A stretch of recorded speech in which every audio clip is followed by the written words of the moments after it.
Les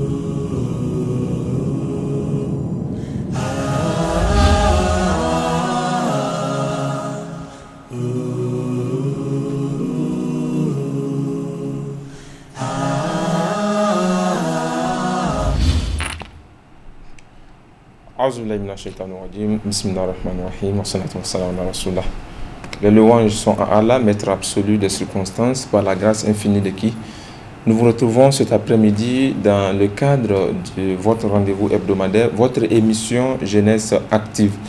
C'est avec le même plaisir et le même dynamisme qu'aujourd'hui, nous vous entretiendrons sur un sujet d'actualité dans la continuité de ce que nous avions débuté il y a de cela un mois. Les questions d'orientation des nouveaux bacheliers, les questions qui ont rapport avec l'académique, les questions qui ont rapport avec nos universités, nos instituts et grandes écoles et autres. Aujourd'hui, dans cette même continuité, nous abordons la thématique des études universitaires en rapport avec le défi de l'excellence académique. Notre problématique s'intitule « Les études universitaires et défis de l'excellence académique ». Il sera question en déclinaison de parler en entretien à travers cette problématique de la notion de l'excellence académique. Que faudrait-il comprendre par cette notion? On parlera aussi de la réalité désormais qui est d'actualité, la question de la baisse de niveau qui est quasi présente dans tous les milieux universitaires et même dans le secondaire aussi.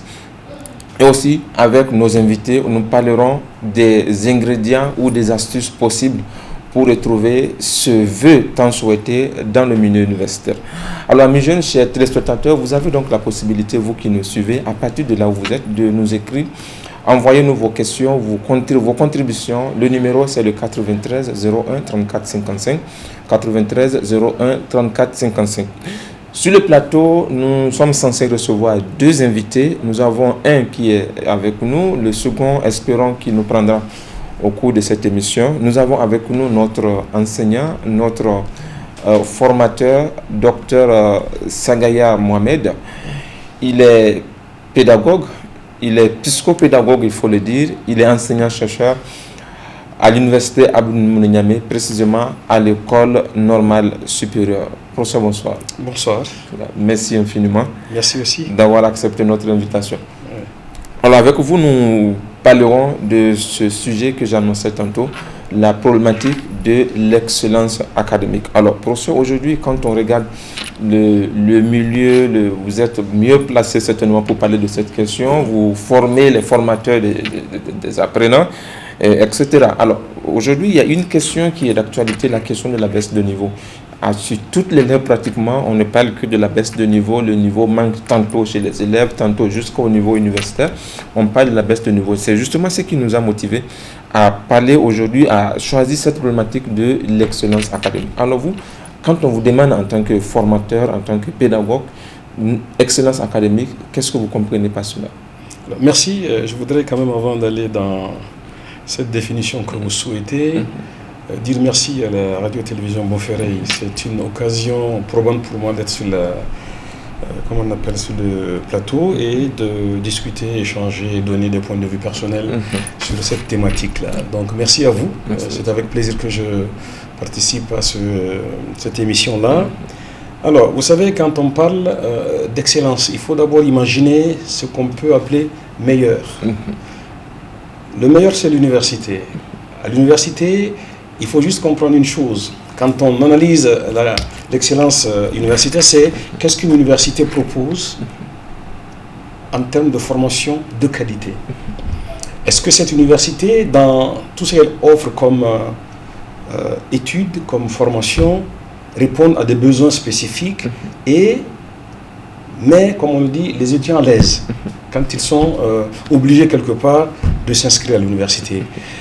L'excellence universitaire, c'est également une université qui est capable de mettre en place des partenariats avec d'autres universités pour mener des recherches scientifiques dans des domaines bien précis. Oui. L'excellence universitaire, c'était quand même une université dont la qualité des prestations permet aux étudiants qui sont inscrits de poursuivre leurs études normalement et après, comme on le dit, d'avoir du travail dans le milieu professionnel. Oui. L'excellence universitaire aussi, c'est la qualité des enseignants, chercheurs qui y sont. Tout à fait. C'est aussi une forme d'une vision stratégique sur la gouvernance de l'université dans ce qu'elle propose comme prestation de services. C'est également une université qui imagine toutes ces façons de faire dans le terme de la qualité.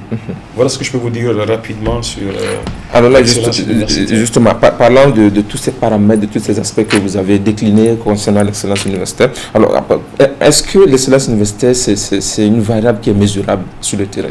Alors, elle est très bien mesurable. Vous savez, quand on est dans une institution comme l'université de Niamey, l'université Abdou Moumouni, on peut mesurer cette variable-là en se disant les prestations offertes par l'université Abdou Moumouni de Niamey. Comment les étudiants se positionnent-ils et comment est-ce qu'ils sont intéressés par telle ou telle filière? On a depuis un certain temps à Niamey une certaine forme de méfiance par rapport à l'université Abdou Moumouni. Les parents pensent que quelque part il y a des dysfonctionnements qui impactent sur la formation académique des étudiants. Et pour revenir à votre question, la variable c'est très simple, c'est de voir les filières proposées. Est-ce que ces filières ont une aura auprès des étudiants? Les étudiants qui s'inscrivent pour faire ces formations-là, est-ce qu'après, comme on le dit, ils ont le travail comme il faut? Deuxième autre aspect sur cette question de variable, là, c'est de voir est-ce que les enseignants-chercheurs qui travaillent et qui font les cours, comme on le dit, à l'université, sont inscrits dans une logique de travail de qualité. Aujourd'hui, à l'université de Niamey, pour aller dans le sens de cette variable qui est mesurable, on a mis en place un centre de didactique et de pédagogie universitaire.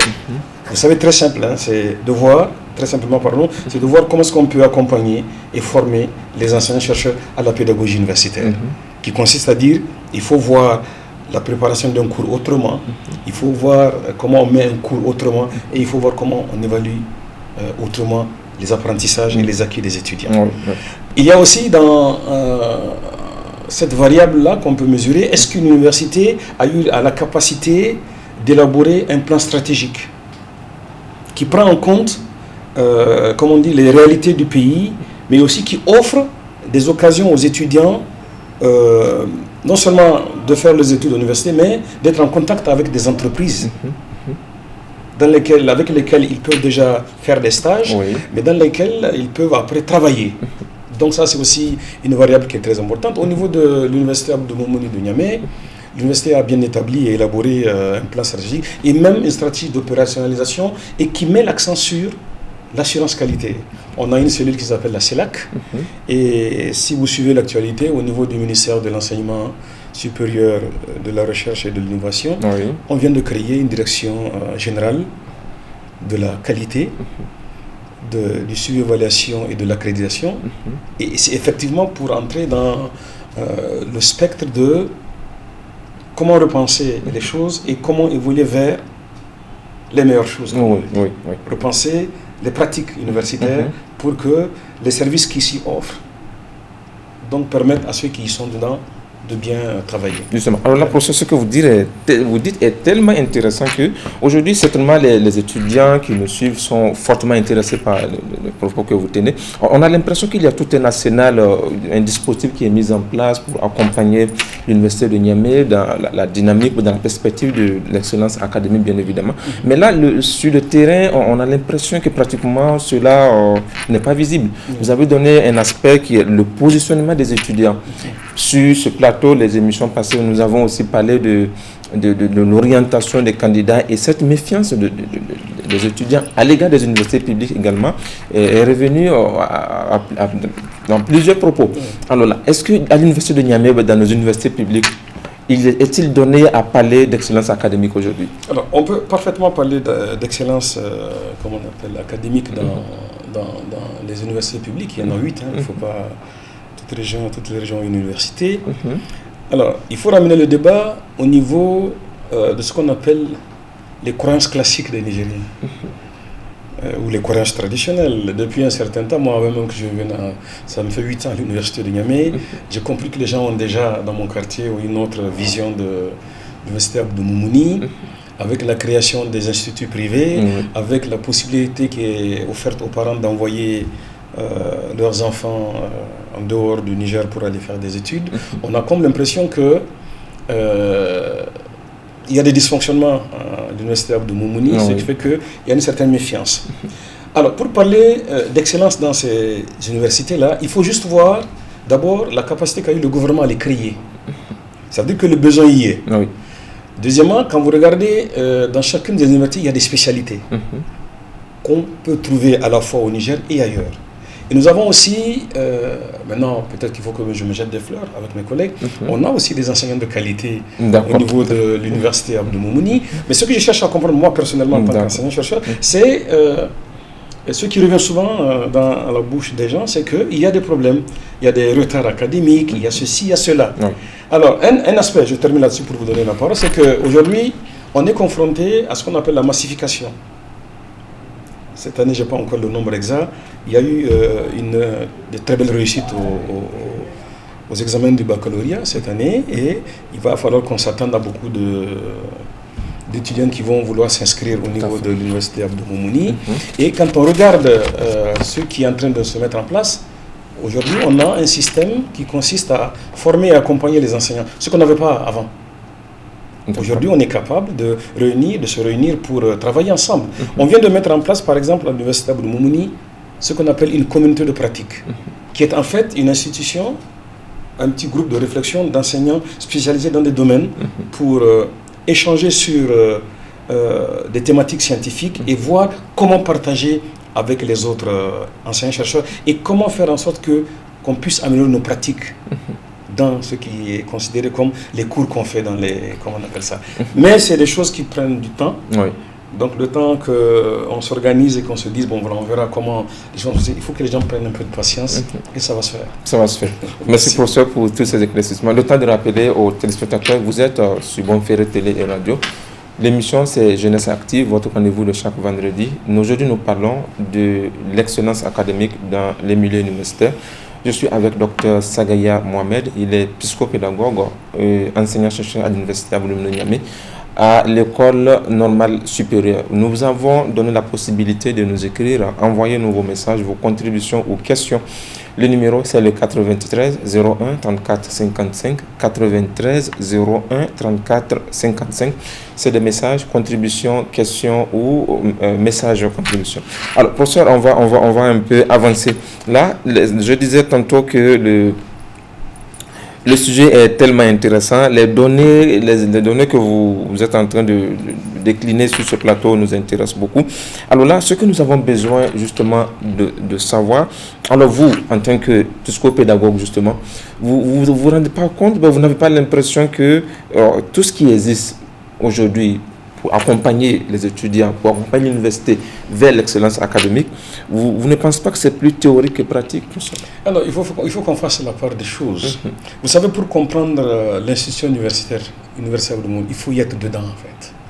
Il faut comprendre qu'il y a des principes directeurs, il y a des paradigmes et il y a ce qu'on appelle des logiques. On a par exemple au niveau de l'université Abdou Moumouni deux logiques qui se croisent pour que les gens comprennent que quelque part il y a des choses qui se font.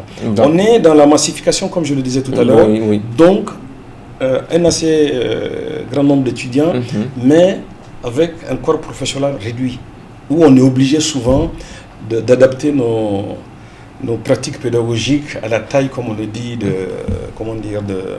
des salles de cours et autres. Ce matin j'ai fait un cours environ 100 étudiants dans une salle qui ne pourrait contenir que 50 à 60. Mais ils se sont débrouillés. Moi, en tant qu'enseignant, je suis débrouillé pour faire ce cours-là. Les éléments d'excellence académique se retrouvent dans l'engagement et les missions de l'université dans le cadre de sa gouvernance. Tout à fait. Toutes les universités, les 8 que je connais, ont cette politique et cette vision-là. Mais maintenant, je vous dis qu'on est dans ce qu'on appelle un processus. Le temps que ça prenne, donc, il va falloir patienter, comment on appelle ça là. Maintenant, on peut faire le lien avec la tutelle, le ministère. Le ministère réfléchit depuis un certain temps à voir comment est-ce qu'on peut booster, entre guillemets, les institutions universitaires publiques déjà, pour que les cours qui s'y déroulent déjà puissent être des cours à la hauteur et qui respectent un peu ce qu'on appelle le standard académique et les standards du LMD. Et donc dans cette vision-là, on a les deux logiques qui se croisent, qui consistent à dire que si aujourd'hui on a la logique de la massification, est-ce qu'on est capable de jouer à la logique de cette massification aussi du côté des enseignants-chercheurs? Là, quand vous parlez de processus pour ça, justement, c'est que peut-être la conscience générale pourrait imaginer une université qui a une trentaine d'années d'existence, on ne se peut pas arriver à la fin de ce processus-là. Alors, on est dans ce qu'on appelle des processus de construction-reconstruction. Quand on est dans ce type de construction, processus, il faut s'arrêter un moment donné pour faire une chose qui est très importante, qu'on appelle en anglais le SWOT. C'est les forces, les faiblesses, les opportunités et les menaces. Quelles sont aujourd'hui les forces de l'université Abdou Moumouni, ou du moins, quelles sont les forces des universités publiques? Quelles sont les faiblesses? Quelles sont les opportunités et quelles sont les menaces? À partir d'une analyse de ce genre-là, on est capable de dire qu'à un moment donné, c'est un processus qui ne s'arrête pas. Je peux vous dire que moi, je suis dans ma 9e année à l'université Abdou Moumouni. J'ai trouvé des choses en place. Il y a des choses à revoir. Il y a des choses qui marchent très bien. Il y a des choses qui fonctionnent très bien. Mais il y a que quelque part, il faut qu'on s'arrête à un moment donné pour faire une réforme. C'est pour ça que je parle de processus. Tant qu'on ne s'arrête pas à un moment donné pour penser la réforme, et les réformes sont en cours, donc on va toujours penser qu'après tant de temps. Il faut qu'on se dise une chose. Aujourd'hui, les cadres nigériens, la plupart ont fréquenté cette université, l'université Abdou Moumouni, avant même la création des autres universités. Les choses n'étaient pas pareilles avant. Aujourd'hui, avec la massification, je reviens là-dessus, excusez-moi d'insister, il y a qu'il faut revoir et repenser, comme on appelle ça là. On a nos jeunes amis étudiants qui sont souvent très pressés par rapport à, comme on appelle, moi je dis souvent, pour faire des études à l'université, on a un minimum de 3 ans dans le système LMD, donc L1, L2, L3. Après 3 ans, on fait le choix de continuer en Master 1, Master 2, et après on a un choix pour continuer en doctorat. Ça fait quand même 8 ans. Donc on admet au bac, on se dit qu'on a un minimum de 8 ans pour comment dire, obtenir un diplôme d'un haut niveau qui s'appelle le doctorat. Et parce qu'on a ouvert encore des écoles doctorales à Niamey, ça fait partie des réformes au niveau de l'université Abdou Moumouni. À l'époque, ça n'existait pas, donc on n'a pas besoin d'aller ailleurs pour faire un doctorat. Maintenant, sauf si on veut aller se spécialiser ou quand on a une opportunité. Moi, par exemple, j'ai fait ma thèse à l'extérieur, en France. À l'époque, il n'y avait pas ces écoles doctorales-là. Aujourd'hui, je peux être en mesure de conseiller, de recommander à quelqu'un de faire sa thèse. Vous en êtes un, je crois. Merci, professeur. On va rappeler aux téléspectateurs, vous êtes à Jeunesse Active. Nous avons notre deuxième invité qui vient de nous prendre en cours. Il est le secrétaire chargé aux affaires académiques de l'Union des étudiants nigériens à l'université de Niamey. Il représente le secrétaire général adjoint qui est empêché, Frère Tirozuma Moustapha. Bonsoir. Bonsoir. Merci d'être là. Si vous nous prenez un peu le retard, n'est-ce pas? Alors, vous nous prenez en cours, nous parlons justement de l'excellence académique à l'université, précisément l'université Abdou Moumouni de Niamey. Alors là, je suis avec le professeur Sagaya qui a défini le concept de l'excellence académique, son contenu, les différents paramètres qui sont rattachés à ce contexte. Alors vous, en tant que peut-être porte-voix des étudiants, vous êtes le responsable des affaires académiques à l'université de Niamey. Quand on vous demande de jeter un regard sur ce qu'on peut appeler excellence académique à l'université, qu'est-ce que vous pouvez dire? Ok, merci. Je tiens encore à m'excuser pour le retard. C'était indépendant de ma volonté. C'est quelque chose qui est venu un peu tardivement. Parlant d'excellence au niveau du système éducatif dans les universités publiques du Niger, et précisément à l'université Abdou Moumouni de Niamey, je dirais que c'est parler de quelque chose qui veut voir le jour. Parce qu'à mon avis, ça n'existe pas. À mon avis, pleinement, ça n'existe pas. L'excellence, il n'y a pas cette notion d'excellence au niveau des universités publiques. C'est d'une manière générale, l'école publique nigérienne ne vise pas l'excellence. Tout ce qui nous intéresse d'une manière ou d'une autre, c'est de faire une année académique et de la finir. Donc, tout ce qu'il y a, mais ceux qui concourent à avoir l'avènement de l'excellence. J'ai eu à le dire dans certains événements. Nous avons une chance d'avoir des enseignants qualifiés, au moins. Ça, c'est un pas. Mais est-ce que ces enseignants qualifiés sont dans les conditions pour donner ce savoir, pour booster les étudiants à avoir un niveau excellent? Est-ce qu'ils sont dans un environnement permettant qu'il y ait une confiance entre enseignants et enseignés, qu'il y ait un environnement très favorable à la dispense des cours pour qu'ils puissent avoir l'excellence? C'est ça le point, les questions que moi je me pose. Et quand je me suis posé ces questions, je me suis dit que ça n'existe pas. Jusque-là, ça n'existe pas à l'université de Niamey. D'accord. Mais quand même, il y a des prémices, il y a des bases sur lesquelles que si l'université devient sérieuse, elle devient plus dynamique, plus ouverte, elle peut créer le cadre d'avoir l'excellence académique au niveau de l'université publique du Niger et un peu partout. D'accord. Alors là, Ska, quand vous parlez, moi je considère que c'est les étudiants de Niamey qui parlent, puisque vous êtes les premiers responsables. Alors, dire qu'il n'y a pas d'excellence académique à l'université de Niamey, université après une trentaine d'années d'existence, vous ne pensez pas que c'est trop? Ce n'est pas du tout trop, en prenant compte les réalités de l'université. Qu'est-ce que vous reprochez à l'université? Quand vous voyez dans un système où j'ai trouvé professeur en train de parler de la masse, où la masse augmente, et qu'il n'y a pas un recrutement massif d'enseignants permettant d'encadrer ces étudiants, on ne peut même pas parler de la qualité, en plus forte parler de l'excellence. Quand vous voyez, je prends par exemple un exemple très banal de la FSJP. C'est une faculté où il y a plus de 7000 étudiants. Et que les enseignants disponibles pour enseigner sont au nombre de 17 et que la plupart d'entre eux sont mis à la disposition de l'État pour enseigner, pour d'autres fonds et d'autres activités. Donc, cela prouve à suffisance qu'il ne peut pas avoir d'excellence à ce niveau. Parce que maintenant, eux, tous ceux qui leur dérangent, comment je peux arriver à joindre les deux bouts? Comment je peux arriver à ne pas sacrifier cette jeunesse que j'estime que j'ai une obligation morale envers eux, en les éduquant, en les apprenant une science pour laquelle on me paye, et que je n'ai pas totalement cette capacité de satisfaire moi-même ma conscience en les enseignant. Et c'est cela le problème auquel on est confronté. Et en dehors de cette faculté, pratiquement toutes les autres facultés sont aussi dans la marche. Ou quand dans un système aussi vétuste que l'université, il faut attendre qu'un enseignant décède d'abord pour recruter un autre. Ou bien il faut attendre d'abord que 3 ou 4 soient en retraite et qu'on dit au fait ils sont devenus des professeurs titulaires, mais comme on ne veut pas les relâcher, ils font une demande pour être professeurs émérites, on les conserve, ils gardent leur titre et maintenant on cherche des systèmes où on cherche des vacateurs qui malheureusement ne sont pas en train d'être payés et qui refusent finalement de revenir enseigner.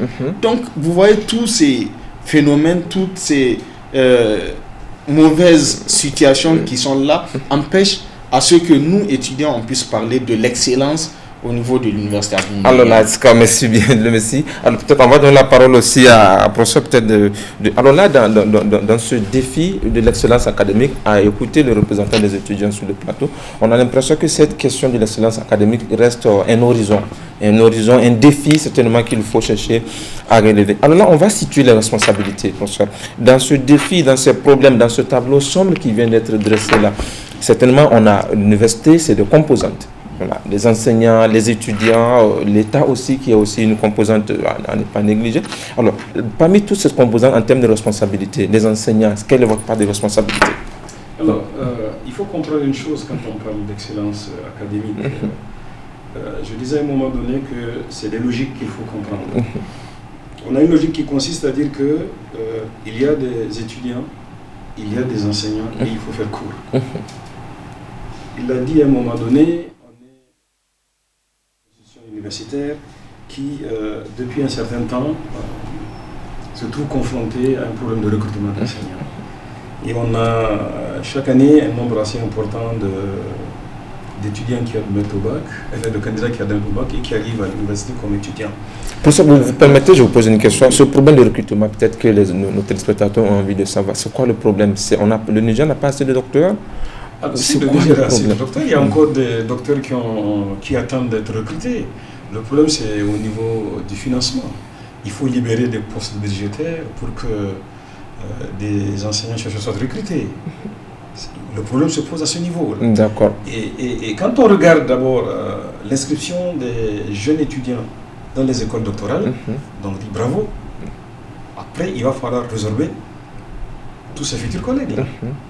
Maintenant, déjà ceux qui ont le doctorat et qui ont des spécialités, qui sont là, qui ont fait le choix de revenir et qui veulent servir le pays, il faut trouver un moyen pour les intégrer et les recruter.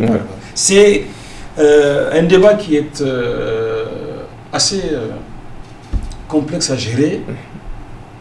Moi, j'ai cessé de me poser des questions. J'ai été recruté après 2 années d'enseignant contractuel. Je me suis dit mon tour viendra. Et ça y est, c'est fait. Je suis dans ma 8e année. Et si l'État libère les fonds pour recruter des enseignants-chercheurs, donc libérer des postes budgétaires comme on le dit, ça peut répondre à une de ces inquiétudes qu'il a très bien développées. Parce qu'aujourd'hui, quand on regarde, on fait le prorata étudiant et enseignant-chercheur, eh bien on va mieux comprendre qu'on est d'ailleurs en déficit de docteurs, comme tu l'as dit, dans beaucoup de domaines. J'ai pensé à un moment donné, pour aller vers cette excellence-là, c'est aujourd'hui quand on a des étudiants d'une certaine, comment on appelle ça là, assez nombreux, qui sont quand même inscrits dans des filières, on peut accompagner dès les premières années ces étudiants-là jusqu'à la thèse. Il faut qu'on revienne à cet aspect. Voir que l'excellence aussi, c'est de voir qu'il y a des étudiants qui réussissent malgré tout, toutes les conditions dont il a parlé, et qui, à un certain moment donné, à partir de la licence, décident quand même de faire les masters, et même décident de faire les thèses. Ils sont combien? On peut imaginer que l'État peut mettre en place des bourses pour 300 ou 400 Nigériens qui décident de faire une thèse. Moi, je pense qu'il vaut mieux avoir un nombre assez important de docteurs dans des spécialités, et qu'on peut utiliser à faire pas mal d'enseignements au Niger, que de penser toujours ces doctorants-là et ces jeunes docteurs-là dans le cadre de la vacation. Parce que la vacation aussi coûte dans cette affaire-là. Donc voilà. Qui n'est d'ailleurs pas payé, comme il l'a dit. Il faut trouver un débat. Moi, quand je vois, souvent quand ils font des manifestations, vous oubliez souvent ce que vous venez de dire en fait. Vous mettez trop en avant les problèmes que vous voyez au niveau de l'université et que la question de recrutement pose énormément de problèmes. Moi, j'ai cessé de discuter de cet aspect-là parce que je me pose toujours la question, pourquoi on ne fait pas un pas en avant sur le recrutement? Pourquoi on ne peut pas imaginer aujourd'hui que, à partir de ce qui se passe à l'université de Niamey ou dans les autres universités, pourquoi ne pas imaginer un plan prévisionnel de recrutement des enseignants-chercheurs? Même s'il faut mettre, comment on appelle, des critères de qualité ou pas. Un enseignant-chercheur, un Nigérien qui a fait sa thèse et qui a eu, comment on appelle, de très bons résultats avec l'appréciation des jurys et tout, dès qu'il vient, il est recruté. Et imaginez aussi les filières en ce moment à l'université de Niamey ou ailleurs dans les autres universités. Pourquoi ne pas dire que, en fonction chaque année des réussites au bac et des inscriptions des étudiants, on peut imaginer pour telle faculté, dans les 2 ou 3 ans à venir, on a besoin de tel ou tel, comme on appelle. Et on peut même accompagner, comme je l'ai dit, des étudiants qui sont déjà en master 2 ou recherche, surtout master de recherche, pour les accompagner et faire la thèse en 3, 4, 5 ans. Et on les recrute après. Mais il faut cette confiance-là pour que nos jeunes frères et jeunes sœurs acceptent d'aller d'ailleurs au-delà de la licence ou au-delà du master. Parce qu'après, ils se posent des questions. Voilà. Mais il y a aussi autre chose. Le Nigérien n'est pas très friand de l'enseignement. Il n'aime pas trop l'enseignement. Qu'est-ce que vous voulez dire par la professeure? Alors quand vous regardez, c'est pas parce qu'on ne les recrute pas. J'ai fait un constat que c'est pas tous les Nigériens qui veulent aller dans l'enseignement. Parce qu'enseigner n'est pas chose facile. C'est un noble métier, mais s'engager à le faire une partie de sa vie, c'est quand même décider de sa vie quelque part. D'accord. C'est une réalité. Je ne sais pas, vous deux qui êtes sur le plateau, est-ce que vous aimeriez bien enseigner après? Il y a une tendance à ma gauche, maintenant le jeune frère en face. Parce qu'aujourd'hui il est prêt à ce que moi je l'accompagne. dans son domaine si je peux, pour qu'il soit un jour docteur et qu'il vienne prendre la craie devant 2000 étudiants dans un amphi de 1000 places. Il sera répondu, il aura la parole pour répondre cette nuance. Voilà, c'est des réalités. Alors, je parlais tantôt des différentes composantes, enseignants, étudiants aussi, l'État. Alors, en tant que porte-voix des étudiants, quand on parle des étudiants parlent aujourd'hui, on a l'impression que les étudiants sont beaucoup plaintifs. On se plaint beaucoup, ça ne va pas, ça ne va pas. C'est quoi le problème? Qu'est-ce que vous reprochez aux enseignants? Qu'est-ce qu'on peut reprocher aux étudiants aussi dans cette perspective de défi de l'excellence académique? Ok, merci. Pour répondre à professeur directement sur la petite question, c'est que je suis en Master 2 de géologie et c'est la filière recherche et c'est dans les perspectives de faire une thèse. Généralement, les questions, tous ceux qui veulent faire une thèse à l'université, ils ont l'envie d'enseigner. Parce qu'ils estiment qu'il y a un déficit qui est là. Ils veulent corriger ceux qu'ils pensent être mauvais.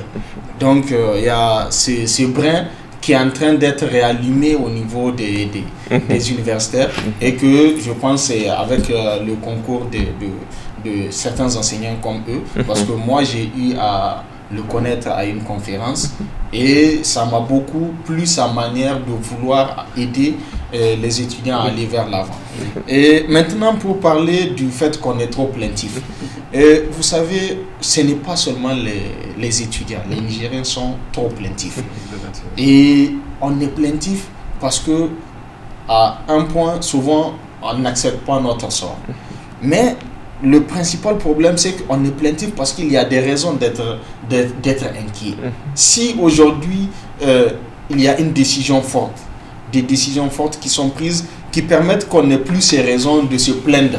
Je vous assure, quand on va se plaindre, l'autorité publique aura toutes les forces, toute la capacité nous permettant de nous contenir et de montrer à la face du monde qu'on est des barbares ou autre chose. Mais aujourd'hui, quand on se plaint et que ça réussit et que ça impacte la population, c'est qu'on a raison. Aujourd'hui, les difficultés, pourquoi on ne peut pas avoir les reproches que nous, étudiants, ont fait. D'abord, le principal fautif, c'est le gouvernement. Quand je dis le gouvernement, c'est le système gouvernemental du Niger qui n'accorde pas d'importance à l'enseignement.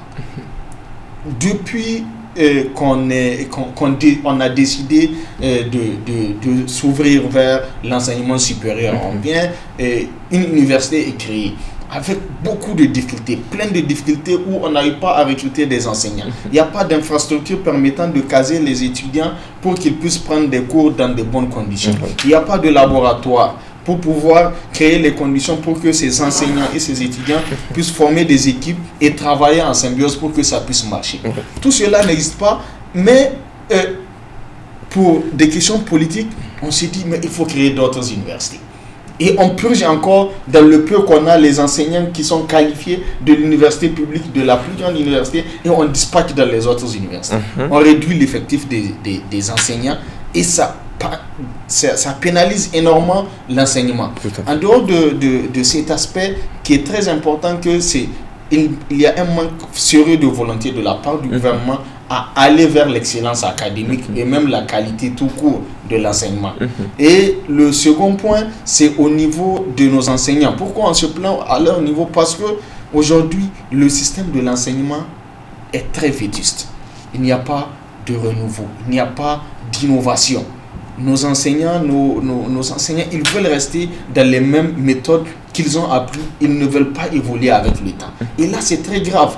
Quand un système, aujourd'hui le système est mondialisé, il faut aller vers la technologie, il faut aller vers les innovations, il faut aller vers le fait de susciter l'esprit créatif aux étudiants que nous sommes. Et ça, là, beaucoup d'enseignants ne le font pas. Mais là, ils versent le cours, ils quittent. D'accord. Mais là aussi, on dit pas quelquefois que les étudiants, particulièrement les étudiants de l'université de Niamey, ne sont pas très actifs aussi. Ils ne veulent pas travailler, les gens sont très distraits par rapport à l'académique. Qu'est-ce que vous en dites aussi? Je vais poser la même question à professeur aussi. C'est une question que généralement les gens se disent, mais moi que je réponds à chaque fois, je dis, ce n'est pas que les étudiants ne sont pas trop liés à l'académique, ils ne veulent pas trop faire l'académique, ils ne veulent pas se donner, mais c'est l'environnement qui ne leur permet pas de le faire.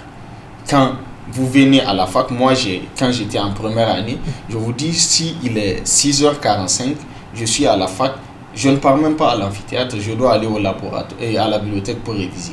Il n'y a pas de salle, il n'y a pas de place. Quand on était 1025 en première année, et la plus grande salle de la faculté des sciences et techniques dans laquelle on fait cours, c'était un amphithéâtre qui n'atteignait pas 500 places. Donc dès que tu viens à cette heure, tu ne veux plus aller faire. Maintenant, il y a cette foi qui manque à nous autres, nous étudiants. La foi de savoir, parce que ce n'est pas la foi dans la religion, il y a aussi la foi au niveau de l'estime de soi. Nous n'avons pas foi en nous. Nous estimons que en fait, c'est très difficile de réussir. Et c'est ça le principal problème chez nous étudiants. D'accord, on va revenir un peu sur... Nous estimons qu'avec le temps, avec l'éveil de conscience, nous allons plus prendre conscience que nous pouvons réussir. Et c'est ça qui doit faire le déclic pour quitter le monde dans lequel on est. Je vous demanderai qu'est-ce que l'Union est en train de faire par rapport à ça. Ce sera peut-être la question. Pour ça, il y a une question qui vient de nous parvenir. Peut-être c'est ça qui nous va conduire à la dernière partie de cet entretien. Il y a un téléspectateur qui nous écrit: salut, ma question est la suivante. Pourquoi les étudiants d'aujourd'hui n'ont pas le niveau? Quand ils parlent, ils s'expriment très mal. Ça nous conduit déjà à la baisse de niveau. Il y a ce qu'on appelle, les prérequis. Quand quelqu'un est à l'université, c'est qu'il a fait avant les autres niveaux d'enseignement, qui consistait pour lui à aller dans le sens de l'apprentissage de cette langue que nous utilisons, donc le français. Et aujourd'hui, quand on regarde, quand ils font les collèges et les lycées, souvent, ils ont perdu cette habitude que nous avons à l'époque de lire. Parce que pour parler une langue, il faut non seulement la parler, il faut également lire. Oui. Ils sont plutôt préoccupés à aller de l'avant. Je passe de la 6e à la 5e et autres. J'arrive à réussir dans les quelques matières scientifiques là. J'obtiens mon BEPC, après je suis au lycée, j'arrive. Et le seul fait de ne pas rester échanger avec eux et faire des débats. Nous, à l'époque, quand on était moi encore déjà au collège, on avait des débats entre nous. J'avais fait le chef de Niamey à l'époque, dans les années 80. Donc, on lisait. On avait encore la bibliothèque qu'on appelle franco-nigérien à l'époque. On allait lire là-bas et on nous imposait quelque part une lecture et des fiches de lecture. Vous voyez. Maintenant, on a une espèce de jargon que certains utilisent pour parler, parce que quelque part, en dehors du fait académique, rarement les étudiants sont dans les bibliothèques en train de lire pour, comment on dit, mettre en place la culture générale. Il est convenu que notre langue d'enseignement et de communication, c'est le français. Donc c'est une langue étrangère. Et donc il faut la lire, il faut la parler, quelque part. Et l'université ne peut pas corriger ce dysfonctionnement lexical là, au niveau des étudiants. L'effort, c'est qu'on leur donne l'occasion. J'arrive à l'université, donc je peux accéder au moins à quelques ouvrages et à quelques bibliothèques. Donc je me force à mettre dans mon organisation, comme il l'a dit souvent, il est très tôt à la fac en train de faire des lectures. En dehors des cours que je fais, que je prends avec les enseignants, je me donne quand même un temps pour aller lire et chercher à discuter, à écrire. Les scientifiques souvent n'écrivent pas. Les littéraires, ceux qui sont dans les sections littéraires aussi, essaient non seulement d'écrire, mais s'arrêtent à la thématique qui a été proposée. Il n'y a souvent pas totalement de débat dans les salles de cours. Il l'a dit à un moment donné, c'est quelques réticences au changement de la part de nos collègues. Nous sommes en train de faire des efforts, je l'en avais parlé tout à l'heure, qu'avec le centre de didactique et de pédagogie universitaire, on a quand même accepté et décidé de former les enseignants quant à leur pratique qu'ils doivent rénover, et quant à l'innovation, et quant à des façons de faire qui doivent susciter au niveau des étudiants ce qu'on appelle leur pleine implication dans les faits. Justement, parlant des enseignants, pour ce que vous avez dit, je vous cite, c'était le 11 septembre passé lors de l'une de vos communications au Forum national d'orientation des nouveaux bacheliers. Vous dites, et je vous cite, à l'université, on a des enseignants, certains collègues qui n'ont pas la pédagogie requise pour enseigner. Fin de citation. Vous ne pensez pas que cela aussi est un frein à l'excellence académique? Alors, il faut que les gens comprennent une chose. Il est en train de faire une formation en master en géologie. Maintenant, s'il décide de faire la thèse, est-ce que dans la formation doctorale, il est prévu quelque part des cours de psychopédagogie s'il est prédestiné à aller enseigner? Il y en a qui finissent pratiquement leur formation doctorale et comme il n'y a pas autre chose à faire, ils vont vers l'enseignement. On leur propose d'enseigner s'ils sont recrutés. Alors, vous savez que pour enseigner, il faut avoir des compétences psychopédagogiques quelque part. Moi, j'ai eu la chance d'être d'abord enseignant du primaire. Donc, il n'y a pas de souci par rapport à ça. Et c'est quelque chose qui m'intéresse beaucoup par rapport à ça. Ce qui me fait d'ailleurs mal, c'est quand je vois, quand je fais cours, il y a des étudiants qui n'arrivent pas à poser des questions par rapport à... On est dans le oui et le non, le dire et le oui, quoi. Donc, voilà. Et c'est là où il faut saluer votre initiative d'accompagnement de pédagogie des enseignants. Oui, on s'est vite rendu compte avec les responsables rectoraux comment on appelle, responsables au niveau rectoral, pardon, qu'il y a urgence à trouver une solution à cela. Il y a des moments où vous allez voir que les enseignants ne sont pas là, en fait, ils sont avec nous en train de faire des formations, au moins par exemple, comme on le dit, les formations de base sur comment préparer un cours, comment le mettre au niveau, le mettre en œuvre et comment évaluer les apprentissages et les acquis des étudiants. C'est quelque chose qui va prendre du temps et il l'a dit, il faut qu'on comprenne, notre société est une société où il faut beaucoup de patience pour que les choses changent. On le dit souvent, on commence à avoir des jeunes enseignants-chercheurs. Est-ce que je peux me mettre dans la catégorie des jeunes enseignants-chercheurs? Je ne sais pas. Mais on a quand même fait quelques petites révolutions pour qu'au moins les gens se parlent et que les gens aillent à des formations pour voir les pratiques les plus simples pour faire cours, comme on le dit. Et non comme il le dit, de venir verser et partir. On est en train de voir ça. D'accord, ça va venir le processus. On a bel espoir que ça viendra. Peut-être dernier tour de table, on nous signale qu'il nous reste 4 minutes. Alors, on peut dire qu'est-ce qui est en train d'être fait à votre niveau pour aller vers l'excellence académique? Qu'est-ce que l'Union aujourd'hui est en train de d'œuvrer pour aller vers l'excellence académique chez les étudiants?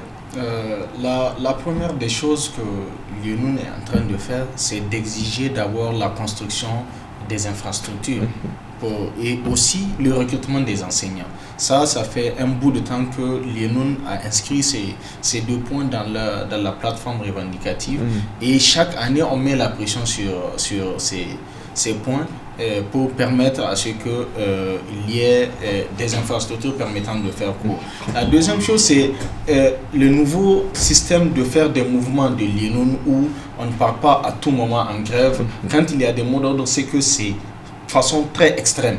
Mais il y a d'autres méthodes pour aller interpeller les autorités publiques et que nous sommes en train de mettre en place. La troisième des choses qu'on a eu à faire cette année, une innovation, c'est la création d'une cellule de mentorat à l'échelle universitaire où les étudiants qui sont à un niveau plus élevé vont accompagner leurs camarades qui sont en première année, deuxième année, pour permettre à ceux qu'ils puissent avoir plus de niveau, parce qu'il y a certains qui n'ont pas le courage de poser, comme le professeur Aïe a le dire, des questions en salle, mais qui peuvent poser cette question à leurs frères avec lesquels ils font la FADA à tout moment.